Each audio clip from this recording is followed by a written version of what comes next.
A gente vai começar conversando agora, a gente vai começar falando sobre gravidez após os 35 anos. Eu conheço várias mulheres que já chegaram ou passaram dos 35, ainda não têm filhos, mas têm esse sonho. Será que ainda dá tempo? Eu estou recebendo aqui no nosso estúdio a Lúcia Chiné, que é ginecologista e obstetra e vai esclarecer as nossas dúvidas sobre esse assunto. Tudo bem, doutora? Boa tarde. Bom, boa tarde. Prazer recebê-la aqui, viu? Igualmente. Eu pronunciei corretamente, Chiné?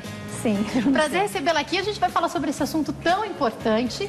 E as mulheres querem saber quais os riscos. A gente fala sobre a medicina ter evoluído e as mulheres hoje poderem engravidar após os 35 anos.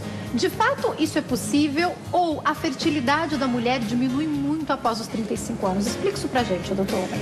A fertilidade, ela fica comprometida, sim. Ela diminui a cada ano na mulher. Mais ou menos há 4 décadas atrás, em 1960, a expectativa da mulher era viver até 45, 50 anos. Ela não tinha outro objetivo de vida a não ser criar uma família. Então, a idade ideal que nós considerávamos era de 18 a 25 anos para ter um filho. Hoje em dia, isso, graças a Deus, mudou muito e nós devemos ao método contraceptivo, a pílula que veio, dando assim o poder à mulher de escolher o que ela quer fazer da vida dela.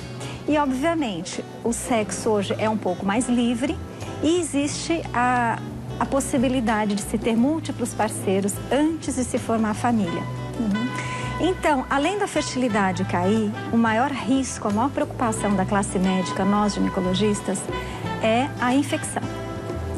Porque nós temos como um dado alarmante científico que 80% das mulheres contaminadas por uma bactéria chamada clamídia, que compromete a fertilidade, são assintomáticas.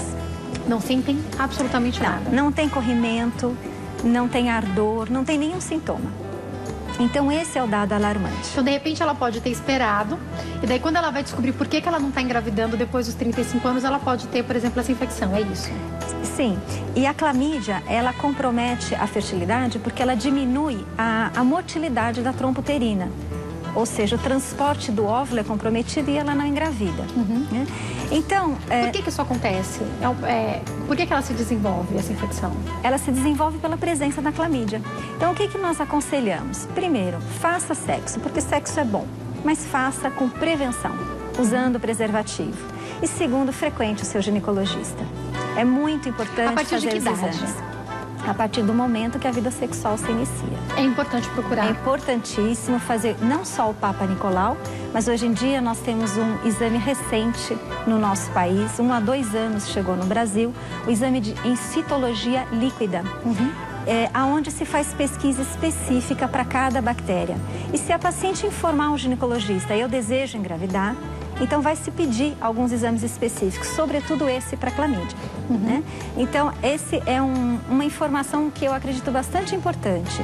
Tomar cuidado com a infecção. Ela tem tratamento para isso? Sim, tem. Tem tratamento, mas é um tratamento demorado e muitas vezes, quando é diagnosticado, já está naquela idade avançada, aonde o fator tempo é muito importante. Então, quanto antes diagnosticado, de repente o médico já avisa, você pretende ter filhos? Então, já vai tentando, de repente, porque pode ser que mais pra frente vai ficando mais complicado, né? Sim, a prevenção à infecção é importantíssima, por vários aspectos e também para preservar a fertilidade. Porque, como você sabe já, que por mais evoluída que seja a medicina, por mais técnicas diagnósticas e de tratamento que nós tenhamos, nós não temos como evitar o envelhecimento do ovário. O ovário envelhece. E é muito diferente um ovário de uma mulher de 35 para frente ou uma menina jovem de 20, 25 anos. É muito diferente. Sim, nós acreditamos, a gente tem como um dado científico, por exemplo, uma jovem de 18 a 25 anos, ela tem chance, num ciclo, numa relação sexual, de engravidar 25% de chance de engravidar. Entre 35 e 40 anos, essa possibilidade cai para 5%. E após os 45, cai para 1%. Vai ficando muito mais difícil. Vai ficando muito difícil ovular e eliminar um óvulo de qualidade. Porque os distúrbios genéticos começam a aumentar também com a idade. Aí vem também a informação de que a mulher moderna, aquela que trabalha, que estuda, que quer fazer mestrado, doutorado e quer deixar para engravidar aos 40 anos, por que não congelar os seus óvulos. Outro dia estou conversando com uma colega, converso com ela, e daí ela me fala, mas eu já congelei os meus. Aí eu, oi, como é que é isso, doutora? Me explica sobre essa possibilidade. Então, da mesma maneira como existe banco de sêmen e os homens podem congelar, e em princípio seriam para ser fornecedores anônimos, né? A mulher também pode, por exemplo, ela está com 28, 30 anos, acabou de terminar uma faculdade, quer fazer uma pós-graduação, ela pode planejar hoje a vida dela para ter filho aos 40. E o que ela poderia fazer? Pedir ao seu ginecologista que indique o esterileuta da sua confiança, porque não é o ginecologista geral que faz isso, e ela pode, então, fazer uma reserva dos seus próprios óvulos, do seu material. Como é que funciona? No momento que ela decidir engravidar, então faz-se a fertilização in vitro, ou seja... ela retira e congela, é isso? É isso, o esterileuta guarda, né, congelado o material dela, os óvulos. Que pode ficar congelado por quanto tempo? Sim, não tem, pode ser 10, 20 anos, pode ficar congelado o óvulo. E o dia que ela resolver ser mãe, ou do seu marido, do seu namorado, ou de um fornecedor anônimo, então é feito a fecundação em microscópio. E o ovo, então, que seria a somatória do óvulo com o espermatozoide, vai ser inoculado no seu útero. E ela vai gerar um filho que geneticamente é dela, mas não o óvulo da sua idade, de 40 anos, por exemplo, o seu ovário. Porque a formação do gameta, a formação do óvulo, começa quando nós estamos dentro do útero da nossa mãe. Então, a célula começa a se dividir na vida intrauterina, e ele vai terminar de se dividir para gerar um óvulo a cada ciclo. Então, essa divisão, parada por 40 anos, ela pode produzir uma alteração na divisão genética. E aí, então, produzir uma alteração cromossômica, que seria a mais conhecida e frequente, a síndrome de Down. Mas a pergunta que eu faço é o corpo da mulher, vamos imaginar, com 25 anos a mulher fez isso, ela congelou os seus óvulos. E daí passou o tempo, ela tá com 40 anos, tá realizada profissionalmente, encontrou o príncipe encantado, casou, tá feliz. Vamos ter filhos? Vamos. Foi tentar engravidar, não conseguiu. Eu tenho os meus óvulos congeladinhos, vou pegá-los. O corpo dela dá conta disso, porque ela já tá com 40 anos. Veja, não só para engravidar, mas todas as doenças, nós estamos sempre aconselhando. Faça exercício físico, tenha uma dieta saudável, previna doenças. Obviamente, uma mulher mais velha, de 40 anos, ela tem mais facilidade de desenvolver hipertensão, diabetes, doenças de base, que a própria gestação pode desencadear. Porém, uma mulher grávida, hoje aos 40, se ela frequenta um bom ginecologista e ela é bem cuidada, com certeza ela vai retornar feliz para casa e com seu filho no colo. Sim. Pode ser que exige mais cuidados, tanto dela quanto do ginecologista, mas a medicina hoje tem recursos para driblar as intercorrências de uma gestação que a gente chama de tardia, após os 35 anos, e também de executar o parto ou a cesárea. Quer dizer, a maior preocupação hoje é a fertilização, é a capacidade de ovular e é o óvulo com qualidade. Então, o restante, já estando preparado... Sim, o restante a medicina segura bem. Agora, doutora, uma coisa que eu sempre ouvi, eu tenho 28 anos e não tenho filhos ainda, mas eu cresci ouvindo que o primeiro filho tem que ser antes dos 30 anos. A gente ouve muito isso. Isso é mito? Não, isso não existe, né? O que existe é o seguinte, se você tiver muitos partos normais e você for ter o seu 5º ou 6º filho aos 40 anos, você vai ter mais facilidade para ter esse filho via baixa, por parto normal. Mas ter filhos precocemente não vai te gerar uma facilidade para você ovular e para você produzir um óvulo de qualidade mais para frente. Uma coisa não tem relação com a outra. Agora, para as mulheres que estão nos assistindo e estão realmente se dedicando a essa área da vida profissional, e muitas mulheres têm feito isso agora, mas também tem o sonho de ser mãe.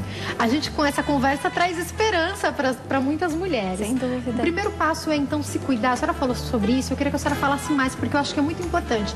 Às vezes a mulher não vai ao ginecologista, ela não procura um médico, ela não tem acompanhamento nenhum e vai chegar aos 35, 40 anos e vai falar: eu não estou conseguindo engravidar porque eu tenho essa doença ou porque eu desenvolvi esse problema e não sabia. Tem que se cuidar, né, doutora? Sim, frequentar o ginecologista é fundamental. O que é frequentar o ginecologista? De quanto em quanto tempo, doutora? Depende do caso. Se for uma mulher saudável, que não contraia muitas infecções, que saiba se cuidar, que ela faça uma visita anual é suficiente. Dependendo da doença que ela contrair, ela vai ter orientação do seu ginecologista, se precisa ir semestralmente ou não. Mas o exame para diagnosticar infecção vaginal é importante que se faça anualmente, no mínimo. Isso se ela não teve uma infecção importante prévia. Aí vai realmente da orientação do ginecologista dela. Então, frequentar é importante. Prevenir infecção usando preservativo é importante. Procurar ter uma vida saudável para prevenir doenças de base é muito importante, para que ela chegue aos 40 anos saudável e tenha uma gestação saudável. Agora, nós temos também um exame bastante novo, que eu acho interessante comentar, faz 1 ano que está no Brasil, que se chama fator antimileriano. É um exame de sangue, né, que a mulher pode fazer e que vai orientar a quantas andam a sua reserva de folículos, se ela ainda é fértil ou não. Que interessante. Então, isso é muito interessante. Inclusive, para as mulheres acima dos 35 anos, é bastante interessante. Ou, por exemplo, uma de 30 que queira se programar para ter filho aos 40, ela pode fazer esse exame, ela vai ter informação como está a reserva ovariana dela, e aí sim ela vai decidir se ela vai querer estocar os seus óvulos ou não. Então, hoje, a medicina dá muito recurso. Como que é o dá nome muita do exame? informação. Fala de novo pra gente. Fator antimileriano. Alguns convênios já disponibilizam ou a gente Sim. tem que pagar para fazer? Não, a maioria dos bons convênios cobrem esse exame. Agora, muitos de nós não sabemos, então é bom a gente ter essa informação. É só pedir ao seu ginecologista que gostaria de fazer o exame de sangue, que vai revelar a sua fertilidade. E o ginecologista vai saber traduzir esse exame, com certeza. Muito importante, né, para as mulheres fazerem isso. Saber como vai a sua fertilidade e se ela vai precisar ou não. Agora, no caso, se ela tem 35, 40 e o fator antimileriano dela é baixo e ela não tem reserva boa e ela não estocou os óvulos... Já chegou lá, e agora? Aí existe a ovodoação. Da mesma maneira, esse assunto... Tem um banco também? Isso, então, ela pode... aceitar um óvulo de uma doadora, né? Normalmente essa doadora, ela deve ser anônima. Esse assunto foi o assunto agora da novela Amor à Vida, né? Esse material precisa ser de doador anônimo, tanto o feminino quanto o masculino. E aí ela pode gerar ou casal, ou uma produção independente, ou até casais de moças gays, né? Elas podem gerar com o material de doadores anônimos. Né? Então isso também existe, a ovodoação, como nós chamamos. Então os recursos esse processo são é muito caro? A fertilização in vitro, sim. A fertilização, ela é cara. Obviamente a estocagem de óvulos é mais acessível. Então, é bom procurar o ginecologista, conversar com ele e pedir já todas as orientações a respeito disso. E eu tenho uma dúvida agora com relação ao parto. É muito diferente, a senhora já até de alguma forma já explicou para nós como seria para a mulher que quer ter o parto normal e tudo mais. Mas para uma mulher de 20 anos, de 25 anos que vai dar à luz e uma mulher de 35, 40 anos que vai dar à luz, é muito diferente? O corpo responde de uma maneira muito diferente? Ao longo da vida, a mulher pode desenvolver doenças ginecológicas, né? Então, mioma é uma das mais frequentes, pólipo, algumas intercorrências ginecológicas. Se ela tiver uma doença que altere a anatomia uterina, na hora que ela entra em trabalho de parto, isso pode alterar a eficiência, a coordenação das contrações. E ela não atingir a dilatação suficiente para a criança nascer ou atingir num tempo maior que venha a comprometer a oxigenação fetal. Então, a indicação de cesárea vai ficar mais provável, mais frequente na mulher que tem mais idade. Mas uma do que mulher na mais de 40 jovem. anos poderia ter um parto normal? Pode, se ela for saudável, não tiver intercorrência, tiver o hábito de fazer exercício físico, porque o parto normal também exige força, né? Ela pode ter o parto normal, sim, mas é mais raro. Mas o parto normal, a gente ouve muito falar que é muito indicado o parto normal por N motivos. A senhora concorda com isso ou a cesárea também é uma indicação, uma boa indicação? Não, o parto normal, ele inclusive chega a ser, na OMS, índice de desenvolvimento de um país, né? É o mais indicado. O próprio nome diz normal, né? Então, nascer por baixo não é uma cirurgia, é fisiológico. É muito bom. É natural, né? Ele só não é bom se ele vai comprometer a vida do feto, da mãe, ou a qualidade, a sobrevida do feto. Então, se for diagnosticado durante a evolução do trabalho de parto, comprometimento de oxigenação, é melhor então fazer uma cesárea do que correr riscos desnecessários em forçar parto normal só porque é o mais indicado. Então, em princípio, o mais indicado é o parto normal, sim. Porém, a medicina está aí para fazer os diagnósticos necessários durante a evolução do trabalho de parto, que em média dura de 20 a 24 horas numa primigesta, uma mulher que engravida pela primeira vez. Sendo que, se tiver qualquer sinal de comprometimento de oxigenação, o obstetra corre e faz a cesárea. Então, a criança vai nascer muito melhor do que se ela passasse por todo um processo onde ela vai ter dificuldade de oxigenação. E, normalmente, quando a mulher é mais velha, ela vai ter ou doenças de base, como hipertensão, diabetes, ou mesmo também uma profissional hoje que trabalha muito, né, muito ativa, inclusive na gestação, ela corre o risco de ter diminuição de líquido amniótico, né, que a gente chama de oligoâmnio, comprometendo a qualidade de vida fetal. Então, no diagnóstico de qualquer intercorrência, aí o obstetra precisa correr e fazer cesárea. Aí, então, ele acaba sendo adepto à cesárea. O que pode acontecer até com as jovens, não só com as mulheres acima de 35 anos. Lógico, né? É menos frequente, mas pode acontecer. Então, na verdade, o ginecologista, ele não é adepto à via de parto, via baixa ou via alta. Ele deve ser adepto ao que vai ser melhor. Ao que é melhor para a mãe e para a criança. Uma criança que nasceu e nasceu bem, com uma boa oxigenação e vai ter um bom desenvolvimento. Essa é a preocupação do obstetra. A gente, infelizmente, está caminhando para finalizar o bate-papo, mas eu tenho várias outras perguntas ainda para fazer, mas uma delas a gente falou sobre o que pode acontecer com as mulheres com o passar dos anos. Eu conheço muitas mulheres que ainda pensam em ter filhos, mas já passaram dos 35 anos e tiveram intercorrências, como, por exemplo, muitas das que eu conheço perderam uma das trompas por N motivos, ou porque já tiveram uma gestação e perderam o bebê. Já conheço mulheres que gestaram na trompa e perderam o bebê também. Conheço muitas mulheres de fato e em conversas acaba sempre gerando essa polêmica. Será que dessa forma, se tivesse, por exemplo, ou se tiver congelados os óvulos, essa mulher com falta de uma das trompas consegue de uma forma normal engravidar? Veja bem, uma pergunta muito interessante. Por que ela perdeu a trompa? Por que o ovo se desenvolveu na trompa e não no útero?